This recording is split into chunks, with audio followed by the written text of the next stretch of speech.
Il faut que vous vous sentiez à l'aise, comme chez vous. Comme chez le Bouddha parce que je l'aime bien. Lunettes ou pas lunettes? Je vais mettre pas lunettes.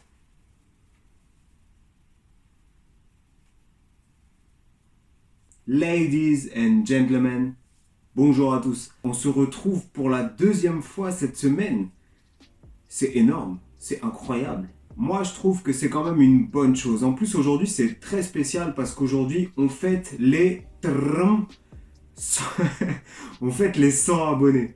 Ça fait atteindre un palier et ça donne envie d'aller encore plus loin. Quand on a passé les 100, ça m'a donné envie d'avoir les 1000, les 10 000, les 1 million. Bientôt les 1 million.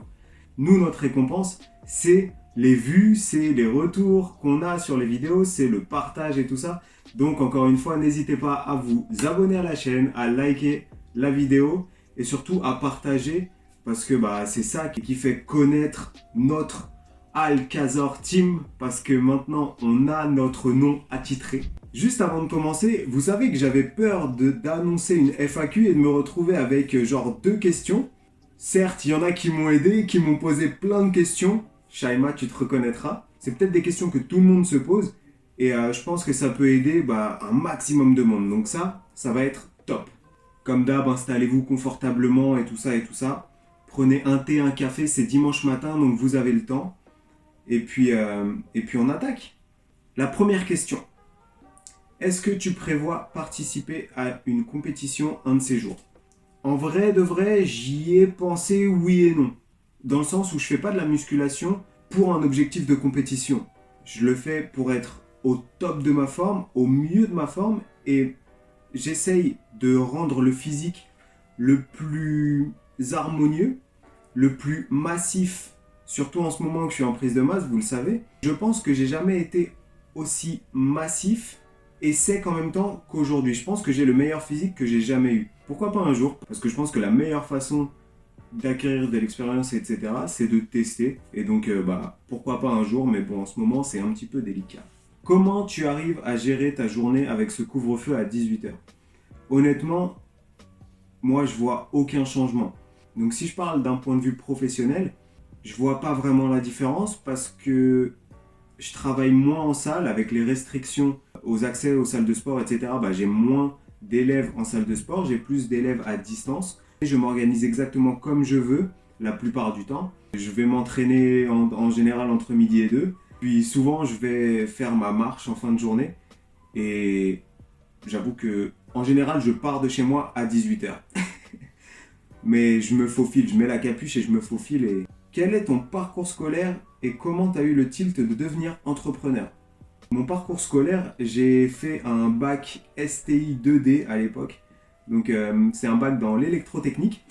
J'ai fait un BTS électrotechnique en alternance, donc rien à voir avec le sport. J'ai travaillé 3 ans plus mes 2 ans de BTS, donc en tout 5 ans là-dedans. Et je me suis lancé grâce à un ami à moi, donc on s'est lancé ensemble. Je pense que sans lui, j'aurais peut-être fait demi-tour pendant la transition, tu vois. J'aurais peut-être pas été jusqu'au bout, donc je me suis lancé dans l'aventure de changer de métier, de vivre vraiment de ma passion, de transmettre quelque chose. C'est ça que j'aime dans ce métier, c'est le fait de transmettre, le fait d'éduquer, entre guillemets, même si j'aime pas ce terme, mais d'éduquer les gens pour les rendre meilleurs, que ce soit dans le sport, que ce soit dans la nutrition.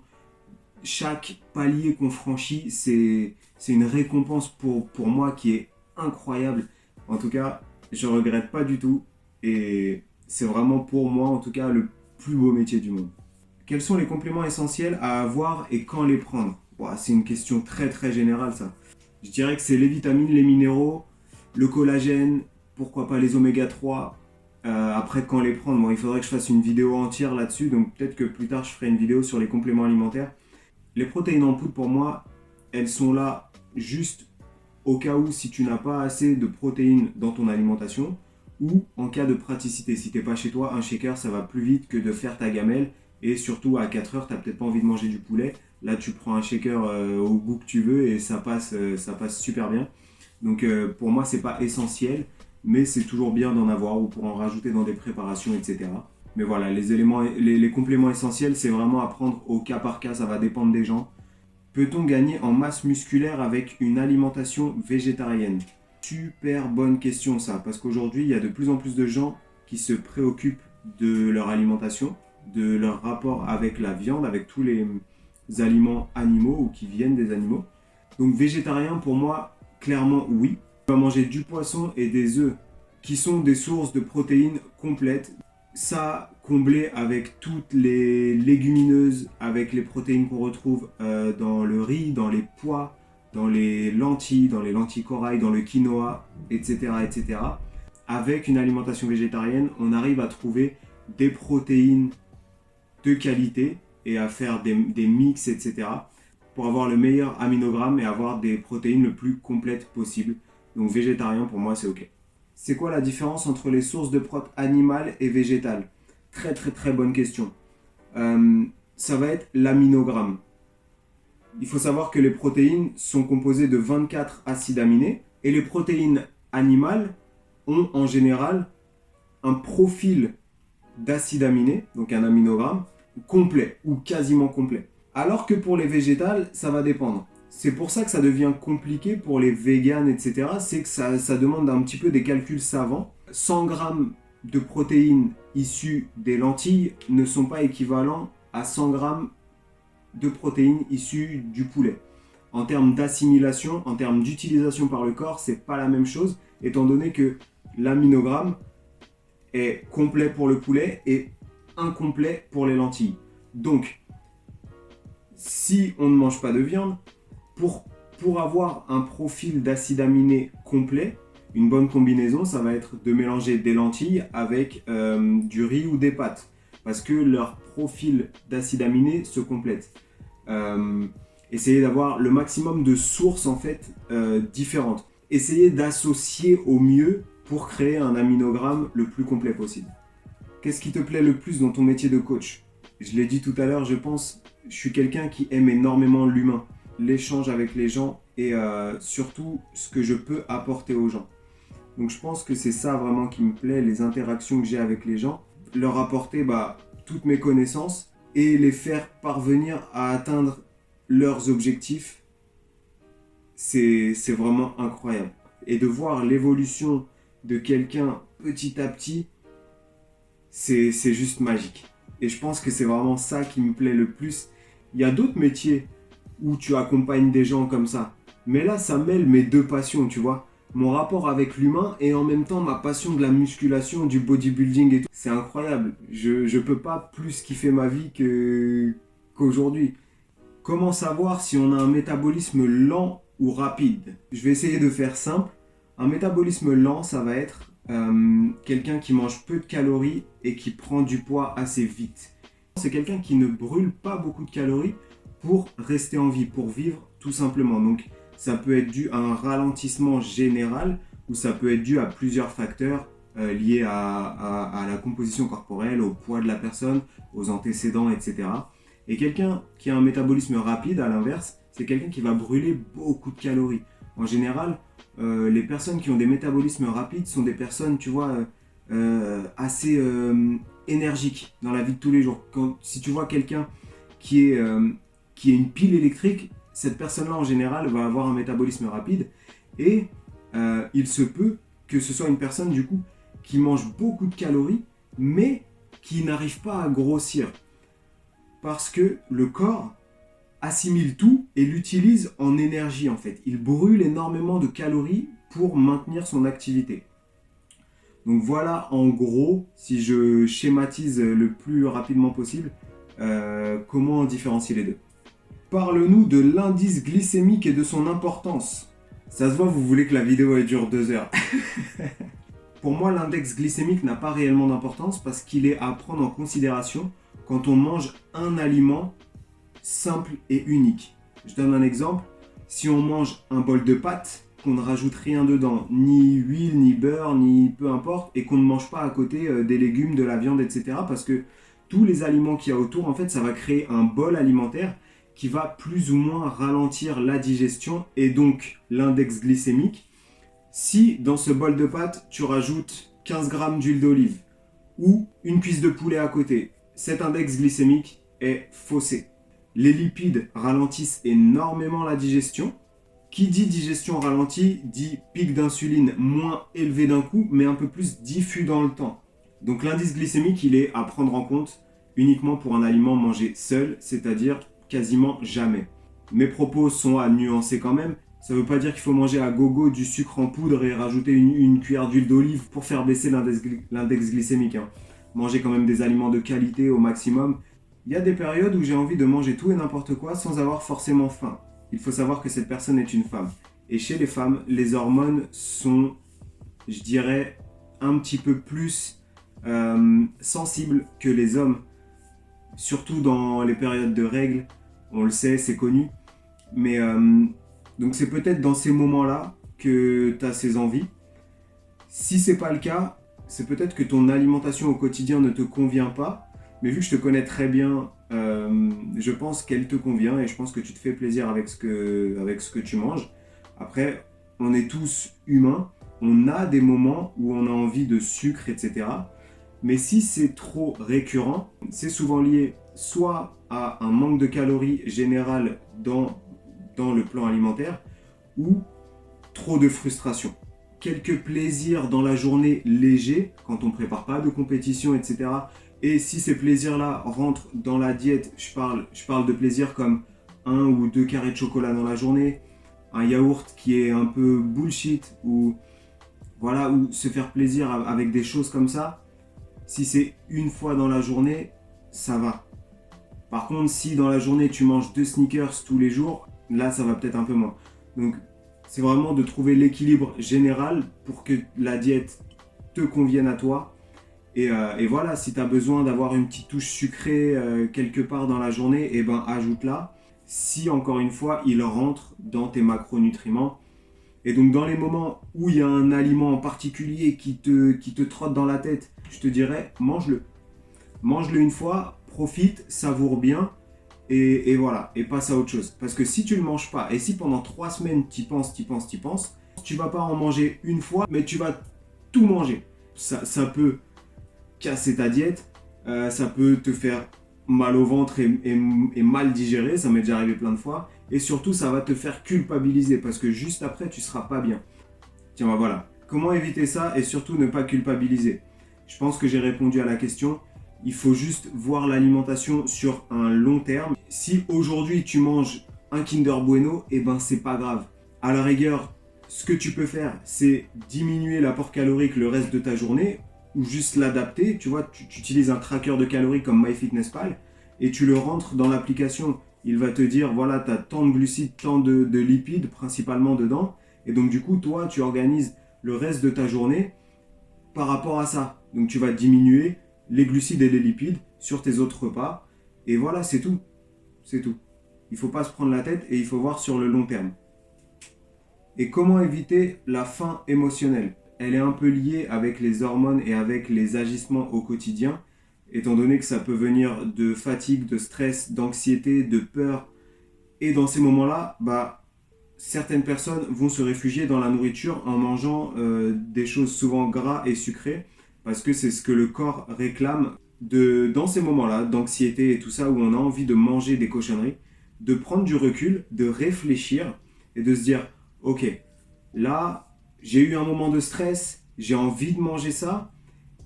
Maintenant, est-ce que après l'avoir mangé, je serai mieux ou du coup cet aliment-là va me faire culpabiliser et je serai encore moins bien?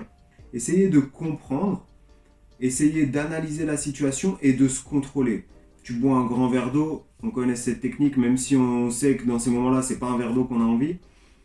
Mais je prends un peu de temps, je ne me jette pas sur tout et je prends du recul, je réfléchis un petit peu.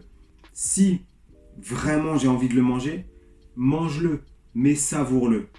Ne le mange pas en te goinfrant. Prends le temps d'avoir les goûts, les odeurs, la texture, pourquoi pas. Ça peut paraître bizarre ce que je dis, mais c'est la réalité.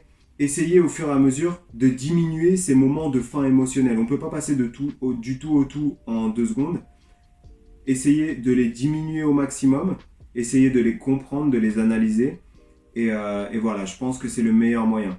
Après, savoir si c'est une faim émotionnelle ou si on a vraiment faim, souvent ça arrive pour les faims d'ennui. Vu que tu fais rien, et ben t'as faim. Donc dans ces cas-là, pareil, tu réfléchis. Est-ce que j'ai vraiment faim? Bois un café, bois un thé, attends un petit peu, ou alors tu t'occupes, tu fais le ménage. Fais le ménage, c'est 2 en 1. Ça va te faire gagner du temps et en même temps, ça va te faire perdre du poids et augmenter ton NEAT. C'est même 3 en 1. Quelle est ta motivation au quotidien? euh, Je sais pas. Je parlerai même pas de motivation, je parlerai tout simplement de mode de vie, de détermination. En fait, pour moi, aller m'entraîner, alors je sais pas si là tu parles de motivation d'entraînement ou de travail ou d'entrepreneuriat, je sais pas. Mais si je parle de l'entraînement, m'entraîner c'est comme me brosser les dents, ça veut dire c'est rentrer dans ma routine et je peux pas vivre sans, tout simplement. C'est comme je dis souvent, c'est mon psy, c'est mon moment de méditation. Si je l'ai pas un jour, ça va, mais si je l'ai pas pendant 3 jours, ça va commencer à piquer. Donc c'est vraiment le moment que j'adore en fait dans ma journée. Donc j'ai même pas de motivation, il faut le faire. Alors parfois j'ai pas envie, mais voilà, il faut le faire, c'est le travail, il faut le faire. Et c'est aussi par rapport à mes antécédents, j'ai toujours ces petits démons qui me disent si je m'entraîne pas, je vais redevenir comme avant, si je schématise un peu, même si je sais que c'est pas vrai et tout ça, et ça reste toujours là. Et donc peut-être que ça fait partie aussi de ma motivation au niveau de l'entraînement. Mais en tout cas, voilà, c'est déterminé à avoir la meilleure forme physique que je puisse avoir tous les jours et me faire du bien surtout. Comment tu as eu envie d'être coach sportif? Je pense que j'y ai répondu juste avant. Je vais juste compléter un peu. Je fais toujours les choses soit à fond, soit je les fais pas. C'est on-off. C'est vite devenu une obsession liée à mon passé où j'étais obèse puis anorexique. Et donc c'était une obsession d'aller m'entraîner parce que sinon j'allais redevenir obèse en fait. J'allais tout le temps à la salle, etc. etc. Puis au fur et à mesure, j'ai commencé à être un peu mieux. Donc ça a pris du temps, hein, mais j'ai commencé à être un peu mieux physiquement. Et je suis un passionné de musculation. Donc tout le temps en train de regarder les nouvelles études, tout ce qui se passe. En train de regarder des vidéos de bodybuilding, d'alimentation, de nutrition. Je suis vraiment passionné par ça. Ça prend vraiment une grosse part de ma vie. Et donc du coup, les gens, ils me posaient des questions et puis j'ai entraîné quelques potes et puis j'ai vu que ça me plaisait. Et ça, plus le fait que dans mon univers en général, je faisais quasiment que ça, je me suis lancé dans l'aventure et comme j'ai dit tout à l'heure, je regrette pas du tout. Quelle est la chose la plus absurde que tu aies faite en tant que sportif? Alors, je sais pas si je vais répondre en tant que sportif, mais la chose la plus absurde et qui m'a fait perdre énormément de temps, c'est de ne pas manger assez. Donc j'étais obèse, j'ai perdu du poids, j'étais anorexique et du coup je m'entraînais énormément pour ne pas reprendre du poids et je ne mangeais pas. Je ne mangeais pas et je ne buvais pas. Parce que pour moi, boire, ça me faisait prendre du poids parce que sur la balance, forcément, je me pesais avant et après et j'avais du poids en plus sur la balance. Donc la chose la plus bête que j'ai faite, c'est m'entraîner plus ou moins bien en salle et ne pas manger. Je mangeais pas, ni avant, ni après, ni jamais. Et du coup, je pouvais pas avoir de muscles. Moi, je voulais ne pas reprendre le poids et devenir musclé. Sauf que en faisant ça, j'étais juste une brindille, tout simplement. Donc j'avais rien en fait. Et donc ça m'a fait perdre vraiment beaucoup de temps. Et je pense que c'est la chose la chose la pire que j'ai faite. La meilleure, ça va être l'inverse. Remanger. Remanger et manger suffisamment pour mes besoins. Et ça, j'y ai réussi que très récemment. Hein. C'est un combat de tous les jours. Et quand tu vois que ça marche, et en fait, tu te dis putain, mais je suis bête tout le temps que j'ai perdu à pas manger assez. Et avec ces problèmes que j'ai eus, j'ai tellement calculé au millimètre près ma diète, tous les aliments qui rentraient dans ma bouche, je les rentrais dans MyFitnessPal. Aujourd'hui, je connais tout par cœur, je connais mon corps par cœur. Et du coup, je peux faire ce que je veux. Si je veux sécher, je sais ce que je dois faire. Si je veux prendre du poids, je sais ce que je dois faire. Si je veux faire... Tu vois, je sais gérer tout au mieux par rapport à moi. Et ça, c'est la meilleure chose que j'ai réussi à avoir. C'est quoi le catabolisme et l'anabolisme? Le catabolisme, c'est tout simplement une phase où tu perds du muscle. où ton corps va utiliser son énergie que tu lui as transmise via l'alimentation pour vivre. L'anabolisme, c'est l'inverse. C'est quand ton corps construit du muscle. Je mets des guillemets à chaque fois parce que c'est pas si simple que ça. Pendant une séance de muscu, on fait subir à notre corps un stress relativement intense. À ce moment-là, si avant la séance, on n'a pas apporté à notre corps l'énergie suffisante, alors lui, il va aller dégrader ses propres tissus pour trouver de l'énergie. Donc en fait, il va aller puiser l'énergie dans ses réserves. Et là, on parle de catabolisme. Si on a mangé 1 heure à 2 heures avant l'entraînement, bah en fait, l'énergie qu'on vient de lui apporter, notre corps va s'en servir en premier. Si la séance dure 2h30, peut-être qu'il faudra ajouter pendant la séance de l'énergie, des BCAA, des glucides sous forme liquide pour toujours apporter de l'énergie au corps et que lui puisse s'en servir pour ne pas trop cataboliser. A l'inverse, l'anabolisme, c'est le moment où le corps synthétise du muscle, entre guillemets, juste après une séance de sport. Notre corps a subi des dégâts. Si on mange après la séance, il va utiliser tout ce qu'on a mangé, c'est ce qu'on appelle la fenêtre anabolique. On n'est pas à 10 minutes près, tu manges 1 heure après ta séance, c'est ok. Il va attraper tout ce que tu lui apportes pour réparer les dégâts en fait, qu'on lui a fait subir pendant l'entraînement. Donc l'objectif, c'est d'être dans une phase anabolique le plus souvent possible. D'avoir au moins un repas dans les 1 à 2 heures avant la séance. Si ce n'est pas le cas, manger une petite collation juste avant la séance ou pendant la séance et ça fait le taf. Les horaires auxquels on mange nos repas peuvent impacter notre évolution. Alors pas vraiment, je dirais juste qu'il faut manger dans des horaires qui nous conviennent et surtout notre corps aime bien la répétition, donc manger à des heures régulières tous les jours. Si vous voulez vraiment optimiser, ce que vous pouvez faire, c'est avoir vos plus gros repas autour de l'entraînement, avant et après. Moi, personnellement, je ne mange pas forcément plus autour de l'entraînement que dans les autres moments. Donc, mes 3 repas sont à calories équivalents à peu près. Quels sont les athlètes qui t'inspirent? En fait, peu importe le domaine, c'est le grand champion, le mindset que le champion a. Ça m'inspire. Tous les gens qui ont réussi. Je lis énormément de biographies et d'autobiographies.